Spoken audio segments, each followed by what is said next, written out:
Hello दोस्तों, मैं पवन Kumar Chaudhary PKC class में आपका स्वागत करता हूं। दोस्तों, आज हम कक्षा 12 का भौतिक विज्ञान सेकंड का अध्याय 3 लेकर आया हूं।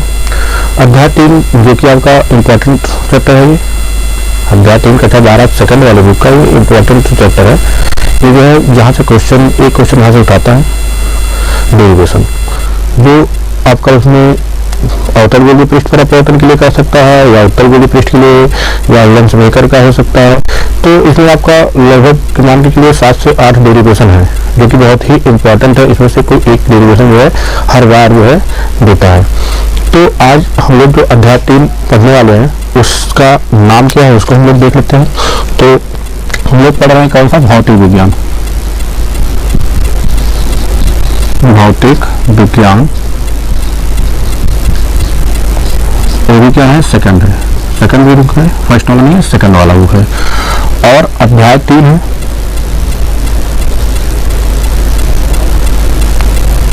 अध्याय 3 और कौन से क्लास का है ये? तो कक्षा 12 का। तो कक्षा 12 का अध्याय 3 भौतिक विज्ञान सेकंड से चैप्टर का नाम क्या है? तो देखो लिख देते हैं, गोलीय पृष्ठों पर प्रकाश का अपवर्तन। प्रकाश का अपवर्तन, ठीक है, प्रकाश का अपवर्तन। इंग्लिश की बात करें इसका, तो इंग्लिश इसका होता है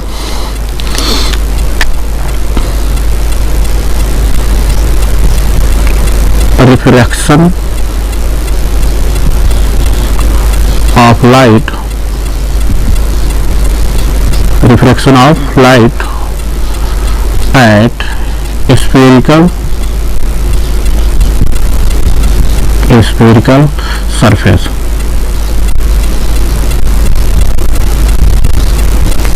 spherical surfaces ये आपका अध्याय है। तो refraction of light at spherical surface मतलब गोलीय पृष्ठों पे प्रकाश का अपवर्तन जो है किस प्रकार से होता है। क्योंकि हम लोग अध्याय जो इससे पहले पढ़े थे प्रकाश का अपवर्तन जो था उस पर हम लोग जो पढ़े थे वो क्या था? एक सिंपल प्लेट होता था, एक सिंपल जो है आपका प्लेट होता था, उस पर प्रकाश का अपवर्तन के बारे में हम लोग पढ़ रहे थे। लेकिन अब सोचो, यदि हम प्रकाश का अपवर्तन जो है एक गोलीय जो है पृष्ठ पर करते हैं, एक स्फेरिकल जो है सरफेस पे करते हैं, तो वहां पे हमें क्या मिलता है? ये चीजें हमको इस अध्याय में पढ़ना है, ठीक है। बाकी जो आपको जो दूरियां मापने का चिन्ह प्रकृति का जो रूल होता है वो रूल जो है आपको पहले जो बताए थे वही रूल यहाँ भी अप्लाई होगा। एक बार हम उसको रिवीजन कर लेते हैं। वो रूल हमारा ये था कि जो प्रकाश केवल जो लिया जाता है या वस्तु को जो रखा जाता है हमेशा उस गोलीय पृष्ठ हो, लेंस हो या फिर दर्पण हो, वो हमेशा वस्तु को बाएं तरफ रखा जाता है। आपतित किरण की दिशा में मापी गई दूरी धनात्मक होती है, तो आपतित किरण की विपरीत दिशा में मापी गई दूरी ऋणात्मक होती है। और दूरी जब भी मापी जाती है मुख्य अक्ष की तरफ ध्रुव हो या प्रकाशित केंद्र हो उसके मुख्य अक्ष की तरफ मापी जाती है। आपतित किरण की दिशा में मापी गई दूरी आपको बताया गया धनात्मक होता है, आपतित किरण की विपरीत दिशा में मापी गई दूरी ऋणात्मक होता है। तो ये इसके रूल होते हैं। तो आज का जो हमारा डेरिवेशन है वो है अवतल गोलीय पृष्ठ के लिए। अवतल पृष्ठ के लिए हमारा जो है क्या होता है? अपवर्तन का सूत्र वो ज्ञात करना है। देखिए आज का जो डेरिवेशन हमारा है वो ये है, अवतल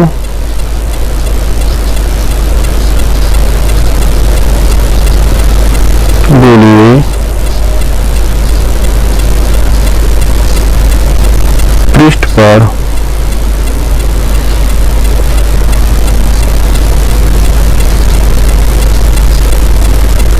अवतल गोलीय पृष्ठ पर प्रकाश का अपवर्तन।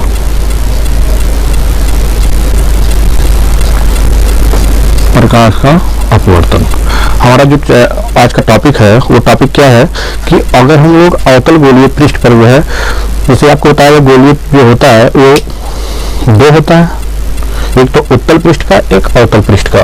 तो उत्तल पृष्ठ और अवतल पृष्ठ दो होते हैं, तो हम अवतल गोलीय पृष्ठ पर जो है अपवर्तन क्या रख लेते हैं? देखो लंबा हो जा रहा है, तुमको जगह भी चाहिए, हम केवल अपवर्तन डाल देते हैं। अवतल गोलीय पृष्ठ पर अपवर्तन, क्योंकि जगह भी चाहिए डेरिवेशन के लिए। या आप कह सकते हो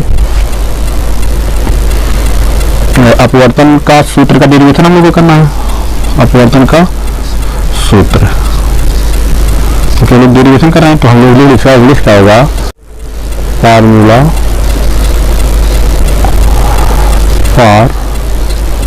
फॉर रिफ्रैक्शन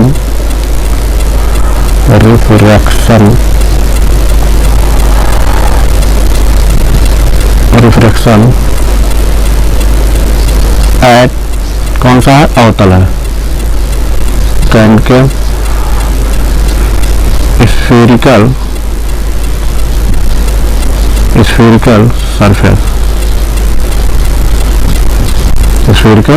सरफेस। ठीक है, तो ये हमारा आज का टॉपिक है। आज का टॉपिक हमारा ये है formula for refraction at concave spherical. ठीक है, तो सबसे पहले हम लोग क्या करते हैं कि जो हमारा कॉन्केव स्फेरिकल सरफेस है उसको हम बना लेते हैं। ठीक है, तो चलिए बनाते हैं। पहले हम देखिए ये हो गया आपका क्या, अवतल गोलीय पृष्ठ हो गया। ठीक है, अवतल गोलीय पृष्ठ जिसमें एक जो है मान लेते हैं ये वाला पार्ट जो है ये सघन माध्यम है, ये वाला पार्ट जो है ये कैसा है, सघन है, क्योंकि ये तो अवतल गोलीय पृष्ठ है। और एक हो गया आपका, एक हो गया सघन माध्यम, इसको बोल देंगे हम क्या, सघन माध्यम। और एक हमारा इधर हो जाएगा क्या, विरल माध्यम। अब यहाँ पर हम खींच लेते हैं एक मुख्य अक्ष खींच लिया गया। देखिए एक क्या खींचा गया, मुख्य अक्ष खींचा गया। अब यहाँ पर कोई वस्तु एक रख दिया गया, मान लेते हैं यहाँ पर एक वस्तु हमने रखा O। अब यहाँ से प्रकाश की ओर वो जाएगा, इस पे पड़ा, किस पर, अवतल गोलीय पृष्ठ पर।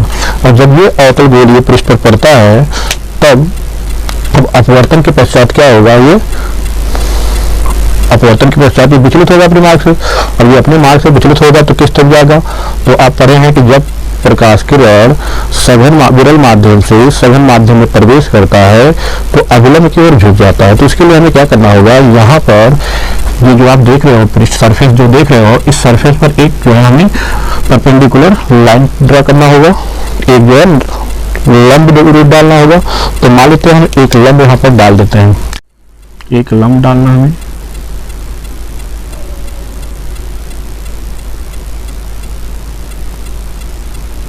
ठीक है। मान लेते हैं एक लंब हम इस पे डाल दिए और इसको नाम दे दिए हम C और इसको नाम दे देते हैं हम N, इसको नाम दे दिए N। अब आप पढ़े हैं जब प्रकाश किरण यहाँ से अपवर्तित होगा तो अविलंब की ओर, देखो ये अविलंब यही है तो अविलंब की ओर ऐसे हल्का सा झुक जाएगा, देखो इस तरह से झुक गया। ठीक है, देखो इस तरह से अविलंब की ओर, क्योंकि अविलंब हो गया CM जो देख रहे हो ये क्या है, एक अविलंब है। अब ये अविलंब की ओर देखो झुक गया। अब अगर हम क्या करते हैं, इस प्रकाश किरण को पीछे की तरफ बढ़ाते हैं, इस प्रकाश किरण को हम पीछे की तरफ बढ़ाते हैं इस तरह से, तो आपको यहाँ पर देखो प्रकाश, एक तो प्रकाश किरण ये लिया गया है, एक ये लिया गया है, ये वस्तु था O, इसको मान लेते हैं जो इमेज बन रहा है तो इमेज हो गया। और ये दोबारा समझेंगे क्या है कि पहले हमें एक अवतल गोलीय पृष्ठ बना लेना होगा। अवतल गोलीय पृष्ठ की पहचान कैसे करेंगे, आप पढ़े थे दर्पण के बारे में, दर्पण में आप ये पढ़े थे कि जब प्रकाश किरण देखो दबे हुए तल से जो है परावर्तन होता है तो उसको हम बोलते थे अवतल, अगर उभरा हुआ तल से जो है परावर्तन होता है तो उसको बोलते थे उत्तल। तो यहाँ पर देखो किस तरफ किया जा रहा है, उत्तल अवतल है ना, तो दबे हुए तल अपवर्तन हो रहा है, इसलिए कौन सा पृष्ठ होगा, अवतल पृष्ठ होगा। अब चलिए कोण के बारे में थोड़ा देख लेते हैं। आपको पता है इस लाइन को क्या कहा जाता है, इस वाले लाइन को आपतित किरण कहा जाता है, इस वाले लाइन को आपतित किरण कहते हैं, इस लाइन को आपतित किरण कहते हैं। ठीक, और अविलंब क्या है, ये वाला लाल वाला जो देख रहे हो ये अविलंब है। तो ये पूरा कोण क्या बनेगा, ये पूरा कोण बनाएगा क्या, आई, ये पूरा कोण जो बनाएगा वो क्या बनाएगा, आई बनाएगा। थोड़ा सा मिस्टेक हुआ था, सॉरी उसके लिए। अब देखिए पूरा कोण क्योंकि अविलंब हो गया, अविलंब और आपतित किरण के बीच का कोण ही कहलाता है आपका क्या, अपातन कोण। और आप थोड़ा सा देखेंगे ऊपर की तरफ तो ये कोण R बना है, तो और ये जो है लाइन देख ही रहे हो, तो ये कोण इस कोण के बराबर होगा कि नहीं, इतने वाले कोण के क्यों बराबर है, क्योंकि यहाँ पर आपका क्या बन रहा है, देख रहे होंगे, तो यहाँ पे बन रहा है आपका शीर्षाभिमुख कोण। कौन सा कोण बन रहा है? शीर्षाभिमुख कोण। तो ये छोटा सा कोण जो देख रहे हो आप, ये बन जाएगा आपका R, angle of refraction, angle of refraction. तो इस तरह से आपका ये क्लियर हुआ। ठीक है, अगर आपको नहीं दिखाई दे रहा होगा तो ये वाला कोण जो है देखिएगा, ये कोण देखो यहाँ पर ऐसे आ रहा है, तो ये कोण जो इतना कोण देख रहे हो ये कोण आपका आर है, और टोटल कोण जो देख रहे हो ये कोण आपका आई है। ठीक है, यहाँ पर क्या है? आर। देखो यहाँ पर लेते हैं, यहाँ पर क्या है? छोटा सा आर है और ये आई हो गया। इसको मान लेते हैं कि ये अल्फा कोण बना है, क्योंकि 3 का कोण है, और इसको मान लेते हैं बीटा कोण बना है, और इसको मान लेते हैं ये जो कोण बनाया हुआ है ये गामा कोण बनाया है। ठीक है, ये कोण जो बनाया है ये गामा कोण बनाया है। अब चित्र के बारे में अगर आपको लिखना होगा, और यहाँ पर मान लेते हैं ये ए हो गया, ये चित्र के ए हो गया, बाकी यहाँ पर हो जाएगा आपका पी हो गया। ठीक, और बाकी आप इसको नाम भी दे सकते हैं, मान लेते हैं जेड हो गया, और ये हो गया जेड डैश हो गया। ठीक, जेड और जेड डैश हो गया। तो ये तो आपका पूरा चित्र हो गया, चित्र में जो कि आपको कहीं कंफ्यूजन नहीं होगा। अब एक माध्यम यहाँ इधर का सघन माध्यम था, इसको मान लेते हैं N2 हो गया, और एक इधर का हो गया विरल माध्यम। इधर वाला पार्ट क्या हो गया? विरल माध्यम, इसको मान लेते हैं क्या? N1। ठीक है, चलिए देखते हैं, स्टेप बाय चलते हैं, कोई दिक्कत नहीं होगा, आप आराम से समझते हुए चलेंगे। तो चलिए देखते हैं। तो यहाँ पर आप एक चीज देख रहे होंगे, हमें जो है अपवर्तन का सूत्र देखना है। तो अपवर्तन का सूत्र देखने के लिए सबसे पहले हमें आई का वैल्यू पता होना चाहिए और आर का वैल्यू पता होना चाहिए, फिर अल्फा बीटा गामा का वैल्यू पता होना चाहिए। तो आप एक चीज देख रहे होंगे कि यहाँ पर जो कोण बना है ओ ए सी, ओ ए सी, ओ ए सी में आप क्या देख रहे हैं? जो गामा है ये बहिष कोण का काम कर रहा है। ठीक है, चलिए हम देखते हैं कि वह क्या होगा, थोड़ा सा देख लेते हैं क्लियरली। हाँ सही है। तो आप क्या देख रहे हैं कि जो त्रिभुज बना है, हम लिख देते हैं त्रिभुज, त्रिभुज ओ ए सी में, ओ ए सी देखिएगा, ओ ए सी में गामा क्या है? बहिष कोण। गामा क्या है? बहिष कोण है। तो गामा बहिष कोण हो गया, और बहिष कोण की विशेषता आपको हम बता ही रहे हैं कि बहिष कोण की विशेषता क्या होती है। बहिष कोण की विशेषता होती है, बहिष कोण अपने अंतराभिमुख कोण के योग के बराबर होता है। तो अंतराभिमुख कोण किसके किसके बराबर होगा? ये वाले कोण के, और इसका अंतराभिमुख कोण कौन सा? ये होगा, क्योंकि हम क्या लिए? ओ ए सी के लिए है। तो कौन कौन से? एक तो इसके बराबर हो गया कोण के, इसके प्लस इसके, दोनों के योग कर दिया जाए तो दोनों के योग के बराबर होगा क्या? गामा। अर्थात लिख सकता है इस प्रकार, हम क्या लिख सकते हैं कि जो गामा किरण होगा, गामा जो कोण होगा बराबर होगा अल्फा प्लस आई के, अल्फा प्लस आई के। हम आई का वैल्यू यहाँ से निकाल लेते हैं। आई का अगर हम वैल्यू निकालते हैं तो क्या निकल जाएगा? देखिएगा आई इसका इक्वल क्या हो जाएगा? गामा इधर आ जाएगा, सॉरी अल्फा, तो माइनस में हो जाएगा। ठीक, तो ये हमारा देखो निकल गया क्या? आई का वैल्यू। यहाँ पर क्या निकला है हमको?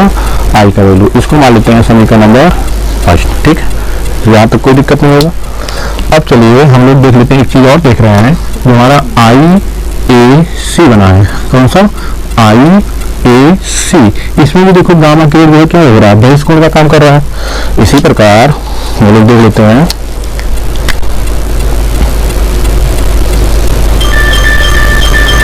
इसी प्रकार त्रिभुज आई ए सी में गामा किरण क्या है? बहिष कोण। यहाँ भी आपका क्या है? बहिष कोण।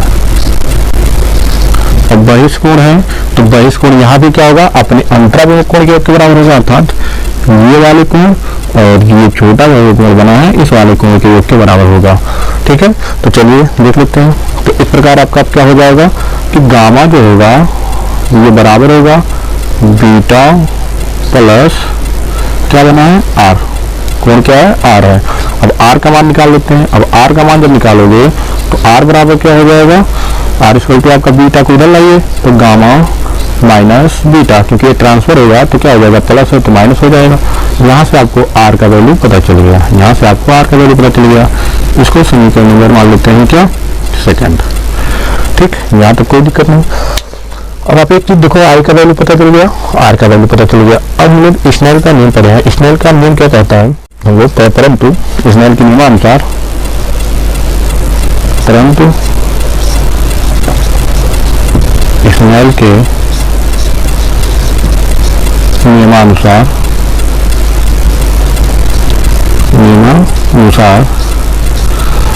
हम लोग क्या पढ़े हैं कि जो साइन आई होता है, क्या sine I upon sine R, ये बराबर होता है n2 बाई n1 के। ठीक है, n2 बाई n1 के, या इसका पीरियड गुणा करा देंगे तो n1 sine I equal to n2 sine R हो जाएगा। परंतु एक चीज देखिएगा कि यदि जो हमारा व्यास जो है, गोलीय पृष्ठ का जो व्यास है अगर बहुत छोटा है, यदि देखो हम रेड पेंसिल लेते हैं, यदि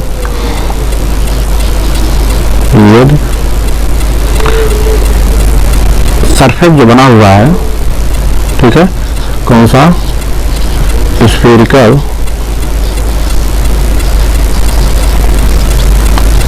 सरफेस का व्यास होता है, व्यास बहुत छोटा है, बहुत छोटा है,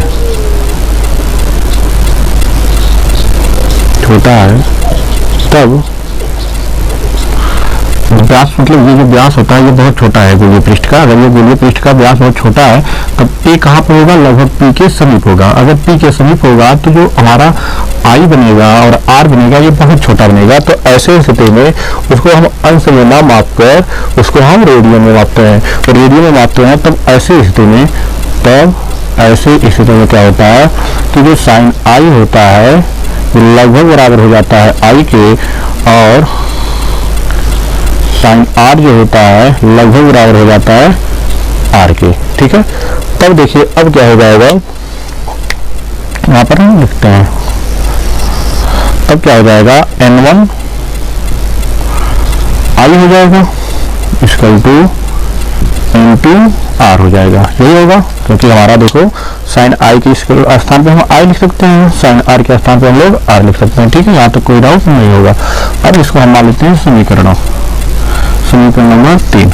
अब एक चीज आप थोड़ा सा ध्यान देंगे, तो आप यहाँ पर I का वैल्यू निकाले और यहाँ पर R का वैल्यू निकाले, दोनों वैल्यू आपने निकाला है पहले से, तो ये वैल्यू उठा के समीकरण नंबर हम 3 में रख देते हैं। तो समीकरण नंबर 3 में समीकरण नंबर फर्स्ट हुआ, समीकरण नंबर सेकंड का क्या करना है, मान रखना है। मान रखने पर अब मान रखोगे तो देखिए क्या है, n1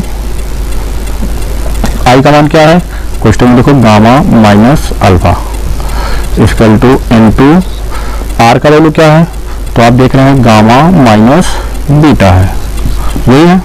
अब देखो थोड़ा सा हम गुणा करा देंगे, गामा 2 बार है तो गुणा कराकर हम कहीं काम मिलेगा, ये n1 गामा हो गया, इसका गुणा इसमें होगा तो यहाँ प्लस होता है, minus plus minus minus n1 alpha हो जाएगा, बराबर का चिन्ह बराबर लगाएंगे, n2 का गुणा होगा इसमें तो n2 गामा हो जाएगा, minus plus minus n2 beta हो गया। ठीक है, n2 बीटा हो गया। अब हम क्या करते हैं, इसको 75 करके इधर ले आते हैं, तो n1 गामा और इसको उठाकर इधर ले जाएंगे, माइनस n2 गामा बराबर यहाँ क्या है जाएगा, n1 प्लस हो जाएगा, क्योंकि यहाँ माइनस उधर जाएगा तो प्लस हो गया, और यहाँ माइनस मान लेती है n2 बीटा। ठीक, अब क्या होगा कि गामा कॉमन हो जाएगा, गामा जब कॉमन हो जाएगा तो n1 माइनस n2 बचेगा, और यहाँ पर गामा कॉमन हो गया, और यहाँ तो जैसे है ये ऐसे आप नोट कर लेंगे n2 बीटा।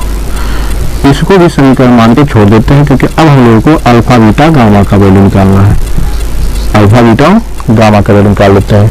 तो चलिए अल्फा बीटा गामा का हम वैल्यू देख लेते हैं। तो थोड़ा सा इससे पहले हम वीडियो को देख लेते हैं, क्लियरिटी है कि नहीं है।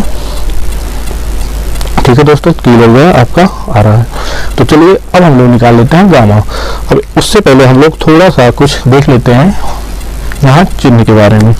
आप लोग जानते होंगे, पढ़े भी होंगे कि ये जो गोलीय पृष्ठ है P जो है आपका ध्रुव जो होता है, ध्रुव से और जहाँ वस्तु रखा गया होता है उसकी जो दूरी होती है उस दूरी को u से प्रदर्शित किया जाता है, पता है, ठीक।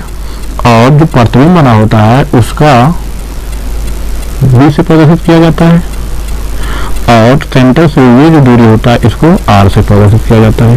ध्यान दीजिएगा जो डेरिवेशन किया जा रहा है इसको स्टेट मान के जान लीजिए किया जा रहा है, ठीक है, क्योंकि ये लाइन मानते हैं यहाँ पे हम परपेंडिकुलर डालते हैं लाइन में, तो क्या होगा ये इसके समीप होगा तो इसको लिखने की फिर आवश्यकता नहीं है, आप इसको क्या सीधा लाइन मान के ही करेंगे, क्योंकि आपको पता है ये जो बताया जा रहा है एक स्थान आपको ऐसा आएगा जो कि क्या होगा, सीधा होगा, एक स्थान ऐसा आएगा जो कि सीधा होगा।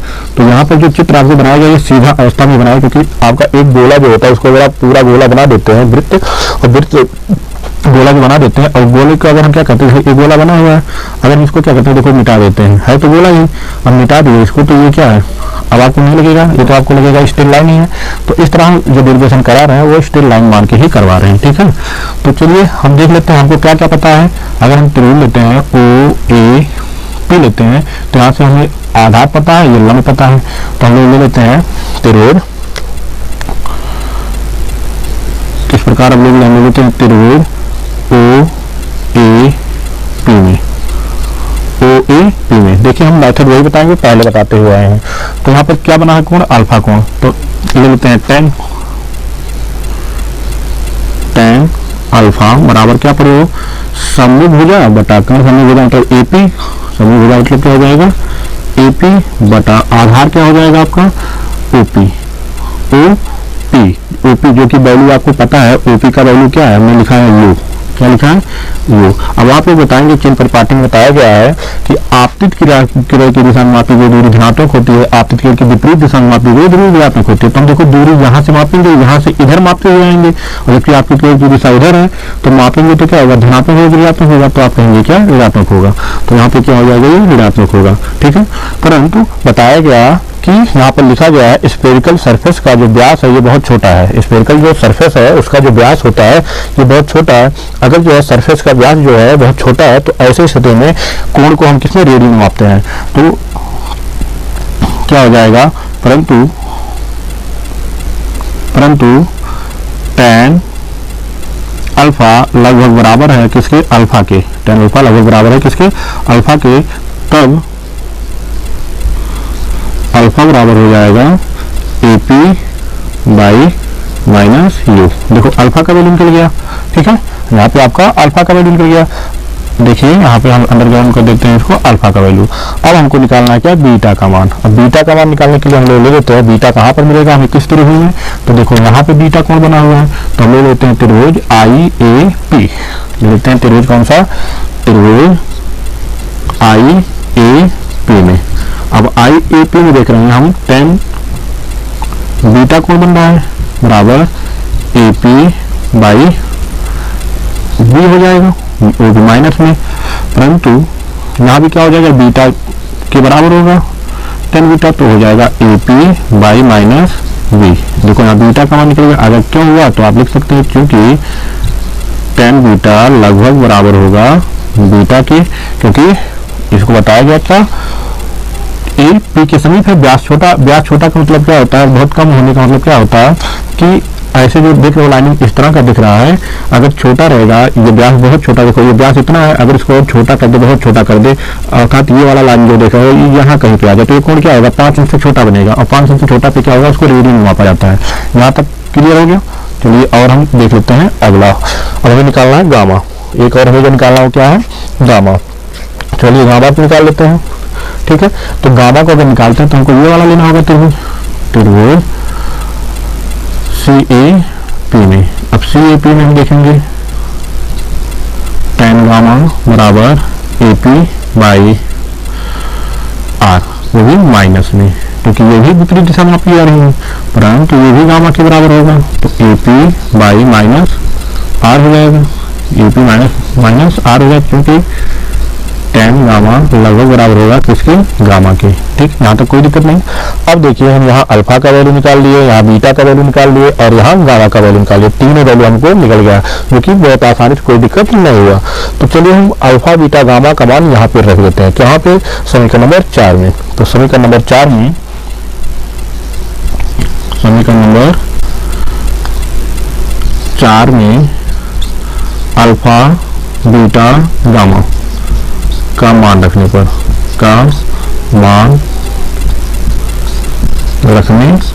चलिए अब मान रख देते हैं। तो मान रखेंगे तो क्या है, n1 तो है, यहाँ पर लिख देते हैं n1 माइनस n2। और आप देख रहे हो गामा, जो गामा का वैल्यू हम लोग यहाँ पर निकाले हैं क्या है, AP by minus R। Scale two का चिन्ह है, स्केल टू लगाएंगे। n1 है, n1 हमारा जो वैल्यू निकला हुआ अल्फा का, जो कि यहाँ पे निकला है AP बाई क्या है, AP बाई माइनस U है। ठीक है, n1 हो गया, माइनस का चिन्ह माइनस लगा देते हैं।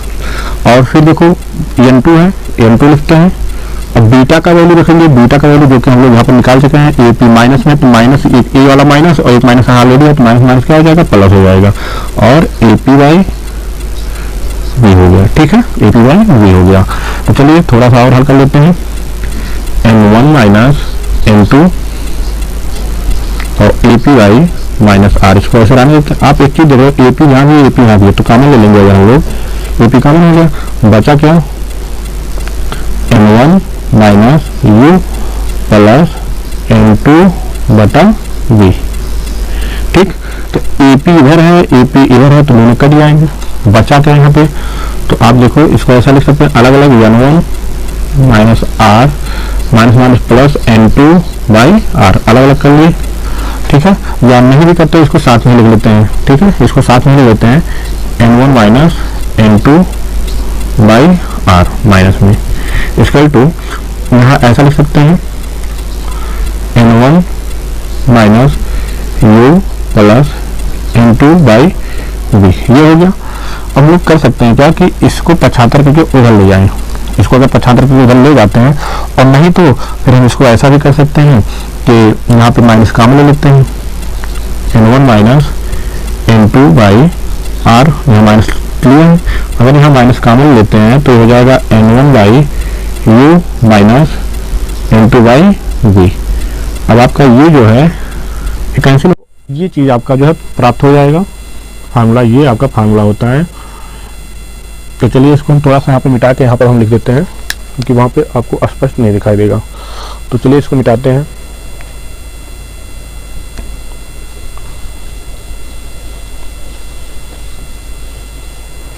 देखिए तो हमारा क्या प्राप्त हुआ वहाँ पे, तो देखिए n1 minus n2 by R equal to n1 by U minus n2 by V। ये चीज़ हमारा प्राप्त हो गया। और यही सूत्र होता है किसका, अपवर्तन का। अवतल गोलीय पृष्ठ पर अपवर्तन का जो सूत्र होता है यही होता है। यदि मान लेते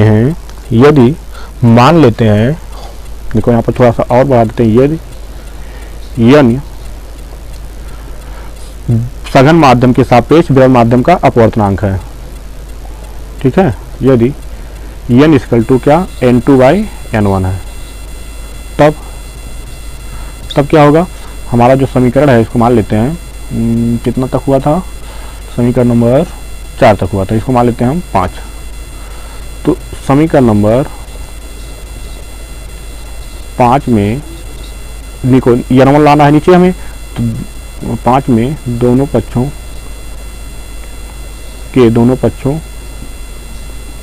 में n1 से भाग देने पर, भाग देंगे तो क्या होगा, देखो n1 माइनस n2 बाई किससे, n1 R हो जाएगा।